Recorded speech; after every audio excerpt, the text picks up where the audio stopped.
সপ্তাহের ব্যবধানে চালের দাম কেজিতে বেড়েছে ৩ থেকে ১০ টাকা পর্যন্ত। মিল মালিকরা বলছে ধান সংকট ও দাম বেশি হওয়ায় চালের দাম কিছুটা বেড়েছে। আর খুচরা ব্যবসায়ীরা বলছে সংকট নয়, অটো মিল মালিকদের কারসাজিতে নিয়ন্ত্রণে নেই চালের বাজার। অনেকে আবার বলছে সিন্ডিকেটের ইশারায় অস্থির হয়েছে চালের বাজার। বর্তমান চালের বাজার বাড়ার কোনো কারণে যেটা আমরা জানি যে বছর দুটো ফলন আসে, ওই ফলন দিয়ে সারা বাংলাদেশ চলে। তো অলরেডি একটা ফলন গেছে যেটা ইরিন মৌসুম বলি আর কি, আমরা ওই সিজনটা বলতে যেটা মিনিকেট আটা সেগুলো আমরা পাই। কিন্তু দেখা গেলো যে সিজনের পরেই এই এখন হঠাৎ করে ঈদের পরে সব চালের দাম হঠাৎ করে বাড়াচ্ছে, যেটা আমরা বুঝতে পারতেছি যে এটা মিল সিন্ডিকেট বলা যায়।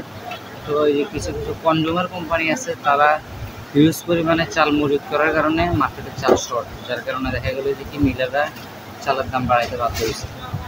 চালের দামটা বর্তমানে যে রেট আছে, বর্তমানে চালের রেটটা 50 টাকা থেকে 60 টাকা কেজি থাকলে সবার লিগে একটু ভালো হয়।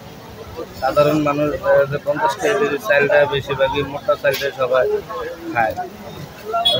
ভালো মানেরটা দেখা যাচ্ছে 70 টাকা কেজি, 60 টাকা কেজি, ওটা তো সবাই কিনতে না। ঢাকাতে ঈদের আগে বাসমতি চাল বিক্রি হয় 174 টাকা কেজিতে, এখন তা বেড়ে হয়েছে 184 টাকা। এছাড়া প্রকারভেদে 3 থেকে 6 টাকা পর্যন্ত বেড়েছে মিনিকেট, আটা, স্বর্ণা সহ বিভিন্ন চালের দাম। আগে চালের দাম আসলে 70 টাকা, অনেক আছে 75 টাকা। আর মোটা চালি যে মনে করেন 50 টাকা, অনেক আছে 50 টাকা।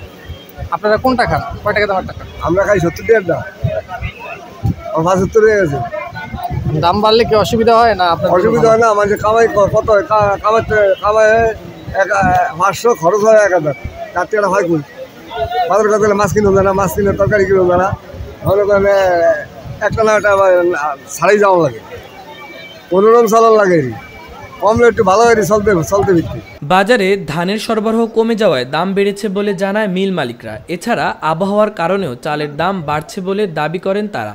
হঠাৎ করেই চালের দাম বাড়তে থাকায় বাজার নিয়ন্ত্রণে 4টি তদারকি দল মাঠে নামায় খাদ্য মন্ত্রণালয়। মাহবুবুর রহমান ইমন, খবর সংযোগ।